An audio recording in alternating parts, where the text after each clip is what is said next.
হলো describe the period of pre-linguistic development phase of child's language development. The pre-linguistic stage is divided into 5 classes. Pre-linguistic স্টেজটা, এই ধাপটা মোটামুটি 5 ভাগে বিভক্ত করা হয়েছে।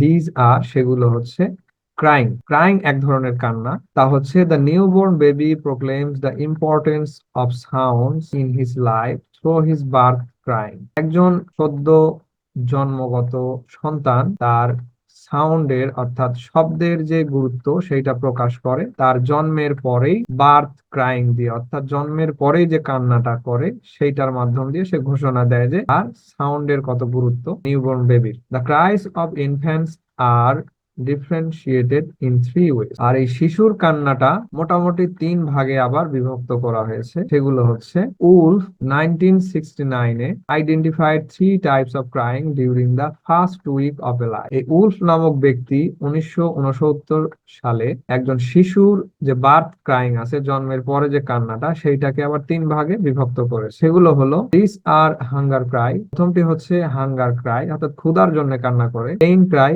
কোনো ব্যথা পাওয়ার জন্য কান্না করে। অ্যান্ড ম্যাড ক্রাই, এবং কোনো কান্না আছে যেগুলো অযথাই করে, পাগলামো করে। All three of this cries have a pitch pattern. এই সকল ধরনের কান্নারই একটা পিচ প্যাটার্ন আছে, ধরন আছে। Which at first rise and then falls towards the end. যেটা প্রথমে কান্নার শুরুটা কি হয়, খুব উচ্চ আওয়াজে হয় এবং আস্তে আস্তে কান্নার শব্দটা নিচের দিকে আসে, অর্থাৎ স্লো হতে থাকে। From the third week onwards Wolff identified a fake cry. এবং তৃতীয় সপ্তাহে গিয়ে, একটা শিশুর জন্মের তৃতীয় সপ্তাহে গিয়ে আরো এক ধরনের কান্নার আবিষ্কার করেন এই উলফ নামক ব্যক্তি। তা হলো ফেক ক্রাই। ওই কান্নাটা হচ্ছে একটা ফেক ক্রাই, মানে অযথাই কান্না করে। Which means that the child has no problem. আর ওই কান্নাটার উদ্দেশ্য এইটা যে শিশুর কোনো সমস্যা নেই, বাট সিম্পলি ওয়ান্টস অ্যাটেনশন। সে তার আশেপাশের লোকজনের একটা মনোযোগ চায়, অথবা একা ঘরে আছে, সে হঠাৎ কান্না করা শুরু করছে যেন লোকজন তার কাছে এসে তাকে কি করে, তাকে নিয়ে খেলা করে, সান্ত্বনা দেয়। এট দিস স্টেজ, এই সময়টায় দ্য বাইলেবিয়াল সাউন্ড লাইক, আর যে বাইলেবিয়াল সাউন্ড গুলো আছে, যদি আপনারা পড়ে থাকেন ইংলিশ সাউন্ড গুলো, কনসোনেন্ট এবং ভাওয়েল সাউন্ড গুলো, এগুলোর মধ্যে বাইলেবিয়াল সাউন্ড এক প্রকার, যেই সাউন্ড হচ্ছে ডব্লিউ বা অ, ম, মে অ্যারাইজ ফ্রম ওপেনিং। এই সাউন্ড গুলো মূলত এই ফেক ক্রাইং এর সময় শুরুতে মুখ দিয়ে বের হয়, and closing the mouth during the cry of the child. এবং মুখ বন্ধ করার সময়ও এই শব্দগুলো বের হয়, অর্থাৎ কান্না করার সময় বাইলেবিয়াল সাউন্ড গুলো মুখ দিয়ে বের হয় এবং কান্না অফ করার সময় এগুলো বের হয়। এরপর দ্বিতীয় নাম্বার হচ্ছে cooing. When a child is 3 months old, যখন একজন শিশুর বয়স 3 মাস, it begins to make cooing sound. সে এই ধরনের কুইং শব্দটা বের করতে শুরু করে মুখ দিয়ে। The cooing baby begins to vocalize responsibly. আর এই কুইং বেবিটা, অর্থাৎ এই যে সময়কালের যে শিশু 3 মাস পর্যন্ত, এই শিশুটা তার এই কান্নাগুলো ভোকালাইজ করে, অর্থাৎ কণ্ঠস্বর দিয়ে vocalize. The beginning of turn taking sequences between mother and baby can be identified at this stage. আর এই সময়কার যে কান্নাটা শিশু কান্না করে, সেই সময়টা শুধুমাত্র মাদার, অর্থাৎ শিশুর মা এবং ছেলের মধ্যে যে একটা আন্ডারস্ট্যান্ডিং, তার মাধ্যমেই মা ওইটা আইডেন্টিফাই করতে পারে যে কেন ওই শিশুটা কান্না করে। এরপরে বাবলিং।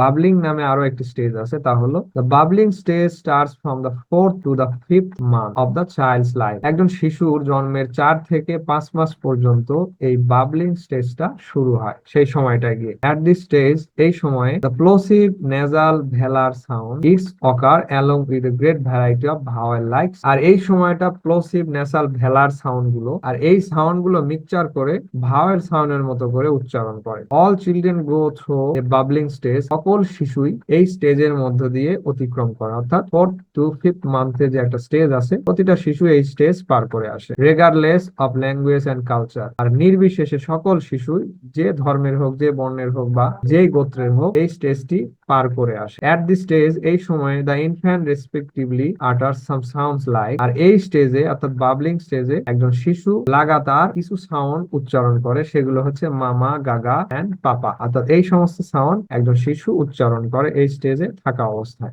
বাবলিং লাস্ট ফর 6 or 8 months। আর এই বাবলিং স্টেজটি মূলত 6 থেকে 8 মাস পর্যন্ত স্থায়ী হয়, but starts to decrease after children produce their first identifiable words. এবং এটা কমতে শুরু করে একজন শিশুর আইডেন্টিফিয়েবল ওয়ার্ডস, অর্থাৎ এমন শব্দ উচ্চারণ করবে শিশু যেটা মানুষ বুঝতে পারবে, আইডেন্টিফাই করতে পারবে, সেই সময় পর্যন্ত এই বাবলিং স্টেজটি স্থায়ী থাকে। এরপরে নেক্সট পয়েন্ট হচ্ছে lallation. This stage starts from the 7th month of the children.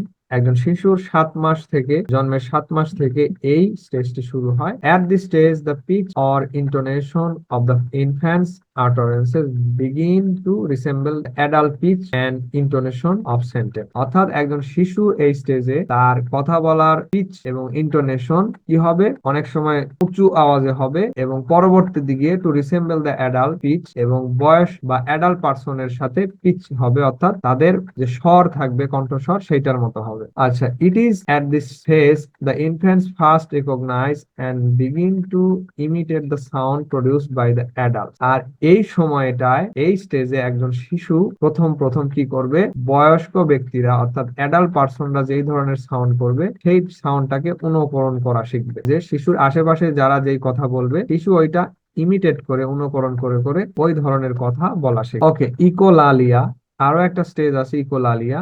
The stage of echolalia starts from around the 8th month of the infant. একজন শিশুর 8 মাস বয়স থেকে এই ইকোলালিয়া স্টেজটি শুরু হয়। At this stage, এই ধাপে বা এই সময়ে the infants begin to hear an echo. এই সময়টায় শিশু এক ধরনের ইকো শুনতে পাবে, অর্থাৎ শোনার উপযোগী হবে, মানে কোন শব্দ রিপিট হবে এই type. and repeat the sound of others which is called echolalia. এবং অন্যর শব্দগুলো, অর্থাৎ অন্যরা যে ভাষাগুলো বলবে শিশু বারবার ওইটাই বলবে, এইটাকেই মূলত ইকোলালিয়া বলা হয়। যেমন আমাদের আশেপাশের ছোট শিশুরা, একজন গার্জিয়ান বা আশেপাশের ব্যক্তিরা যে কথাগুলো বলতেছে, শিশু ওই কথাই বারবার রিপিট করতেছে। the stage of echolalia is more developed than the lallation stage. আর এই স্টেজটি মূলত লালাসন স্টেজ থেকে মানে উন্নত হতে থাকে। these are the different stages of the pre-linguistic development phases of the child's language development. আর এইগুলোই হচ্ছে মূলত খুবই গুরুত্বপূর্ণ চাইল্ড ল্যাঙ্গুয়েজ ডেভেলপ আর চাইল্ড ল্যাঙ্গুয়েজ ডেভেলপমেন্ট ধাপ মূলত।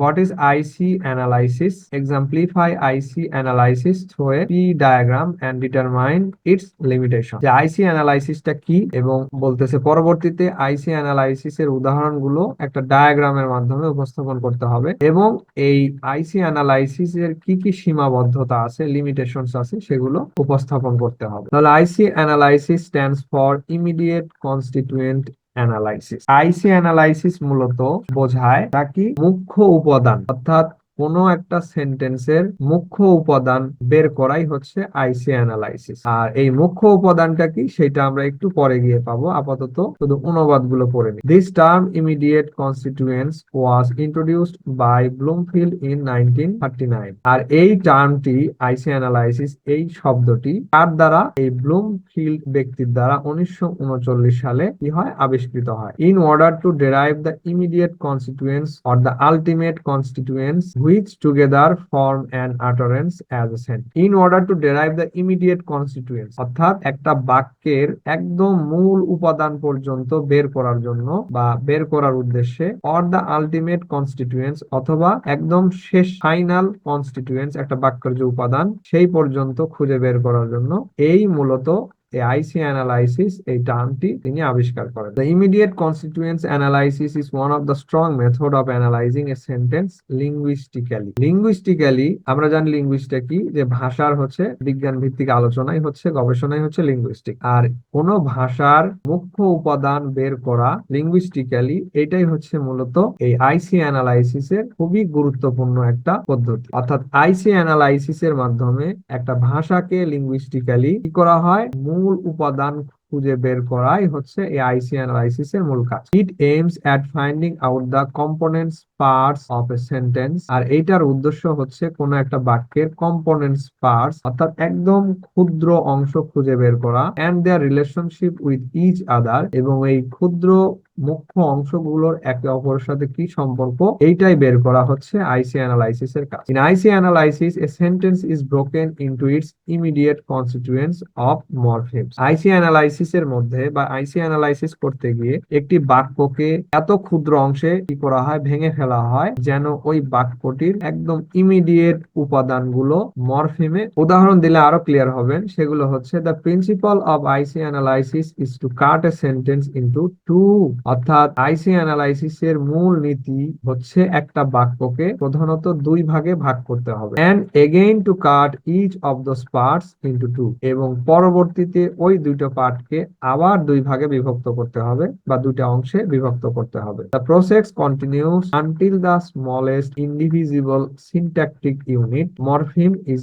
reached। আর এই কাটাকাটির প্রসেসটা ওই সময় পর্যন্ত চলবে যতক্ষণ না একটা বাক্যকে অবিভাজ্য অংশে অথবা মরফিমে নিয়ে যাওয়া যায়। কি বললো তাহলে এখানে, যে কোনো একটা সেন্টেন্সকে প্রধানত দুই ভাগে ভাগ করতে হবে, পরবর্তীতে ওই দুই পার্টকে বা ওই দুই অংশকে আবার দুইটা ভাগে ভাগ করতে হবে যতক্ষণ না ওই সেন্টেন্স ক্ষুদ্রতম অংশে অথবা মরফিমে গিয়ে না পৌঁছায়। এখন বলতেছে in case the sub parts are not divisible into two, যদি উপ অংশগুলো অর্থাৎ প্রথমে যে সেন্টেন্সটাকে দুই ভাগে বিভক্ত করলাম এবং ওই দুই ভাগকে আবার দুই ভাগে ভাগ করা না যায়, তাহলে কি করা হবে, then three or more division are allow, তখন পরবর্তীতে গিয়ে দুই অথবা দুইয়ের অধিক ভাগে ভাগ করা অ্যালাউ আছে। তাহলে উদাহরণ দিয়ে বুঝতে পারবেন। To analyse of the sentence, আমরা এই নিম্নে বর্ণিত সেন্টেন্সের অ্যানালাইজ করতে গিয়ে আমরা কি করব তা নিচে দেখতে পাবো। উদাহরণে বলা হচ্ছে the good boy help the lady, এটা একটা বাক্য লেখা হয়েছে। এই সেন্টেন্সটিকে আমরা অ্যানালাইসিস করতে গেলে কি হয় তা হচ্ছে, দেখেন, we first divide it into two parts, এই সেন্টেন্সকে আমরা দুই ভাগে ভাগ করব। প্রথমে তা হচ্ছে দ্য গুড বয়, এটি একটা ভাগ করা হলো, এবং হেল্প দ্য লেডি এইটা আরেক ভাগে ভাগ হলো, অর্থাৎ এই বাক্যটিকে আমরা দুই ভাগে ভাগ করলাম। Then we divide each of this parts into two, এরপরে আগের নিয়ম অনুসারে আমরা এই দুই ভাগকে আবার দুই ভাগে ভাগ করব। তাহলে প্রথম ভাগ ছিল কি দ্য গুড বয়, এটাকে দুই ভাগ করলাম, দা এন্ড গুড বয় দুটা হলো, এবং হেল্প দ্য লেডি এই অংশটুকে আবার দুই ভাগ করছি, হেল্প এন্ড দ্য লেডি। এরপরে this way we finally finds the ICS of the sentence as, এইভাবে এই আমরা বাক্যটির সর্বশেষে গিয়ে আইসিএস খুঁজে পেলাম, তা হলো দা গুড বয় হেল্প, এরপরে ইডি, যেহেতু পাস্ট টেন্স হয়েছে এইটা ইডি আলাদাভাবে সাফিক্স যুক্ত হয়েছে, এরপরে আরো একটি অংশ দা, এন্ড লাস্টে গিয়ে শেষের অংশ হচ্ছে লেডি। তাহলে এতটুকু বুঝতে পারছেন তো? হ্যাঁ, প্রথম একটি সেন্টেন্সকে আমরা দুই ভাগে ভাগ করব এবং পরবর্তী দিকে ওই দুই ভাগকে আরো দুই ভাগে ভাগ করব, এবং যদি প্রথম দুই ভাগকে পরবর্তী দুই ভাগে ভাগ না করা যায় বা আরো কিছু অংশ বাকি থাকে, তাহলে পরবর্তীতে দুই ভাগের বেশি ভাগেও ভাগ করা অ্যালাউ আছে। এরপরে next, division can be shown by using one upright line for the first cut. আর আমরা এই যে ভাগগুলো করলাম বিভিন্ন অংশে, সেই ডিভিশনটাকে একটা খাড়া অংশ বা খাড়া আপরাইট লাইনের মাধ্যমে আমরা এটা দেখাতে পারি। Two uprights line for the second cut, অর্থাৎ আমি আবার বলতেছি যে এই দুই ভাগে যে ভাগ করছি প্রথমে সেন্টেন্সটিকে, এটাকে কি করব আমরা একটি খাড়া লাইনের মাধ্যমে দেখাইতে পারবো, আর তা হবে প্রথম কাটের জন্য। তাহলে প্রথম কাট আমাদের কোথায়, এই দ্য গুড বয় এক অংশ, হেল্প দ্য লেডি দ্বিতীয় অংশ। তাহলে এই দুই অংশের মাঝখানে আমরা এই ওয়ান আপরাইট লাইন ইউজ করেছি। Okay, two upright lines for the second cut, এবং পরবর্তীতে আবার যে দুইটা ভাগে ভাগ করছি ওইটার জন্য আবার দুইটা করে খাড়া লাইন দেবো, and three upright lines for the third cut, এবং পরবর্তীতে গিয়ে তিনটা খাড়া লাইন দেব তৃতীয় কাটের জন্য। অর্থাৎ বাক্যকে যখন আমরা তৃতীয় ভাগে ভাগ করেছি, তাহলে কি কি, এই যে বয়কে তৃতীয় ভাগে ভাগ করেছি এবং হচ্ছে দা কে তৃতীয় ভাগে ভাগ করে, অর দ্য লাস্ট কাট, অর্থাৎ লাস্ট কাটের জন্য শেষ কাটের জন্য আমরা তিনটা করে খাড়া লাইন দেব। তাহলে এই পাশে আছে দেখেন তিনটা খাড়া লাইন, এই প্রথম অংশের জন্য শুধুমাত্র এক জায়গায় তিনটা খাড়া লাইন ইউজ হয়েছে, আর এই পাশে দেখেন দুই জায়গায় হয়েছে, কারণ কি এখানে অনেক অংশ বেশি হয়েছে, এবং হেল্পের মধ্যে যেহেতু আবার ই দিয়ে একটা সাফিক্স যুক্ত হয়েছে, এই জন্য আবার আলাদাভাবে এখানে থ্রি লাইনের একটা কাট ব্যবহার করা হয়েছে। Okay, next, the analysis of the sentence. আর এই সেন্টেন্সের অ্যানালাইসিস হচ্ছে the good boy help the lady. মূলত এই sentence can also be shown through the following tree diagram. আর এই সেন্টেন্সের আইসি অ্যানালাইসিস একটা ডায়াগ্রামের মাধ্যমেও আপনাদেরকে দেখানো যেতে পারে। আর নিচে আমি ডায়াগ্রামটা দিয়ে রাখছি, দেখেন, S stands for sentence, S দ্বারা সেন্টেন্স কে বোঝায়, এই জন্য এসটা ইউজ করা হয়েছে। The good boy help the lady, মূলত এই বাক্যটিকে আমরা ডায়াগ্রামের মাধ্যমে অ্যানালাইসিস করেছি। দেখেন, the good boy help the lady, S মূলত স্ট্যান্ড ফর সেন্টেন্স, এস দ্বারা সেন্টেন্স বুঝাইছে, এই যে সেন্টেন্স। এরপর এসটাকে, এই সেন্টেন্সটাকে আমরা দুই ভাগে ভাগ করেছি। প্রথম কাট হয়েছে নাউন ফ্রেজ, দ্বিতীয় কাট হয়েছে ভার্ব ফ্রেজ। নাউন ফ্রেজ কি নিয়ে মূলত গঠন হয়, অর্থাৎ দ্য গুড বয় এর মধ্যে দেখেন কোনো ভার্ব নেই, এই জন্য এটাকে নাউন ফ্রেজ হিসেবে আমরা ইউজ করছি বা বাক্যে ধরেছি। তাহলে নাউন ফ্রেজের মধ্যে কি কি আছে, প্রথমে আছে একটা ডিটারমাইনার দা, এই যে দা। এরপরে এই নাউন ফ্রেজের মধ্যে আবার আরো একটি নাউন ফ্রেজ আছে, তা হচ্ছে গুড একটি বয় একটি, গুড হচ্ছে অ্যাডজেক্টিভ আর বয় হচ্ছে নাউন। অর্থাৎ নাউন ফ্রেজের মধ্যে আবার দুইটা আরো একটা আলাদা নাউন ফ্রেজ রয়েছে। এরপরে ভার্ব ফ্রেজ।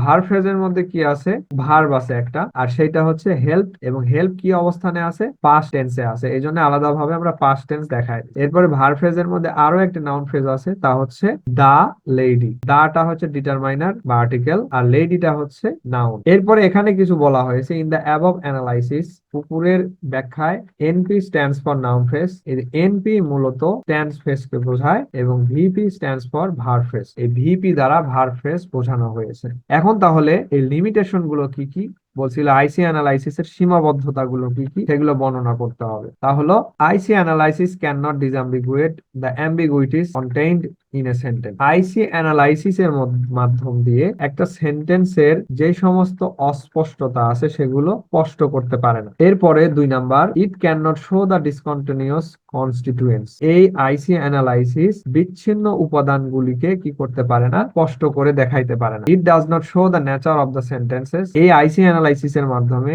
একটা সেন্টেন্সের নেচারটা প্রকাশ পায় না। এবং it does not show whether the sentence is active, passive, interrogative, affirmative or negative. IC analysis এর মাধ্যমে এটা বোঝা যায় না যে এই সেন্টেন্সটা কি অ্যাক্টিভ, প্যাসিভ, ইন্টারোগেটিভ, অ্যাফার্মেটিভ না না বোধক, মানে হ্যাঁ বোধক না না বোধক। আরো একটি পয়েন্ট আছে, তা হলো number 5, it does not always show the relationship between the constituent part. এইটা সবসময় এই মূল উপাদানগুলো ব্যাখ্যা করে না বা শো করায়। Despite having some limitations or weaknesses, বলতেছে আইসি অ্যানালাইসিস এর কিছু সীমাবদ্ধতা অথবা দুর্বলতা থাকা সত্ত্বেও আইসি analysis gives us enough advantages is in understanding the different units of language. IC analysis ভাষার বিভিন্ন অংশ বা ইউনিট গুলো কি করতে, বুঝতে আমাদেরকে খুবই সহযোগিতা করে। So it is a great importance বা it is of great importance and has enormous use. আর এটার আইসি অ্যানালাইসিস এর খুবই একটা গুরুত্বপূর্ণ ভূমিকা আছে এবং এটার প্রচুর ব্যবহার রয়েছে।